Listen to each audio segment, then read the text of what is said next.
अच्छी बात यह है कि इसमें जो पुरुषों की पीड़ा थी जिसको कि लेकर आप लोगों ने आवाज उठाई, उस पर महिला नर्सेज भी अब आपका साथ दे रही हैं। तो चलिए, अब जब ये दोनों तरफ से साथ दे रही हैं और मामला आगे बढ़ चुका है, अभी आपने जंतर मंतर पर भी आंदोलन किया, वहां पर से भी आपने सरकार को बताने का काम किया। अब ये देखने वाली बात होगी सरकार कब सुनती है। हम विकास जी से जानते हैं कि आखिर ये जो JWC जो आप लोगों ने बनाया है, तो ये मतलब कितने नर्सेस हैं इसमें, कितने संगठन हैं, इसको मतलब ये कैसे काम कर रहा है, कैसे इसको आगे ले जा रहा है? Sir, joint working committee actual में पूरे देश भर से, सारे स्टेट से, सारे डिस्ट्रिक्ट से नर्सेज का रिप्रेजेंटेशन है, जिसमें रजिस्टर्ड यूनियन पूरे देश में जितने भी रजिस्टर्ड नर्सेज यूनियन वगैरह एसोसिएशन हाँ, मेजर जितनी भी नर्सेज एसोसिएशन इसमें साथ है, क्योंकि ये सारे नेशन वाइड नर्सेज को इफेक्ट करता है। तो इस बार इसमें हम सभी यूनियन एसोसिएशन यूनाइटेड होकर के इस इश्यू पर लड़ रहे हैं। हमारे बीच में एक ज्वाइंट रिप्रेजेंटेशन का नाम है, जिसका नाम है ज्वाइंट वर्किंग कमेटी। न केवल इसमें सिर्फ यूनियन एसोसिएशन है,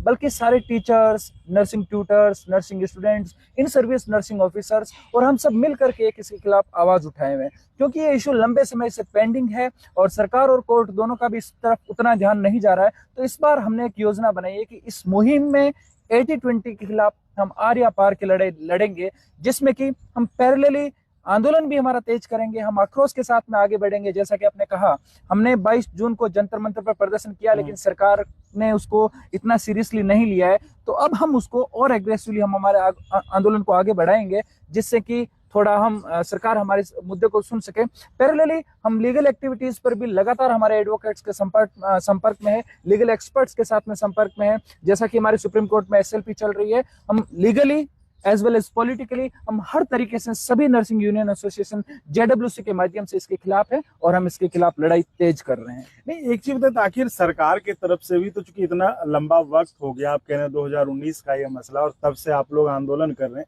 तो सरकार की तरफ से भी तो कुछ कहा जाता होगा ना कि हम ये एक्सेप्टेबल उनको क्यों नहीं है, या इस पे कुछ, तो क्या उनका क्या कहना है? एक्चुअली जिस समय ये नियम लागू हुआ था, उस समय अगर मैं सच कहें तो कुछ मनमोजी किस्म के लोगों ने एक ऐसा कानून बना दिया जिसके पीछे कोई आधार नहीं था। ना ये किसी पार्लियामेंट्री बॉडी में पार्ट हुआ, ना ये किसी मतलब जो सेंट्रल इंस्टीट्यूशन बॉडी में पार्ट हो, उसके पास में ऐसे कोई राइट्स हैं कि वो इस तरह के रिजर्वेशन नियम लागू कर सके। ना ऐसा कहीं एम्स एक्ट के अंदर कहीं प्रावधान है कि आप सिर्फ पर्टिकुलर एक कैडर के लिए इस तरह के रिजर्वेशन नियम ला सकते हैं। और अगर ये नियम इतना ही अच्छा है, अगर वो ऐसा कहते हैं, जहां तक हमें मानने के आया है कि कंफर्ट के नाम पर हम ऐसा रिजर्वेशन देंगे, वुमेन एम्पावरमेंट का काम कर रहे हैं। हमारा सवाल सरकार से हमेशा ये होता है कि अगर 80% रिजर्वेशन देकर के एक कैटेगरी को टोटली डिस्क्रिमिनेट करके अगर आप एक वर्ग को एम्पावर करने की सोच रहे हैं, फिर तो सभी वर्गों में होना चाहिए। आप तो फिर पॉलिटिक्स में भी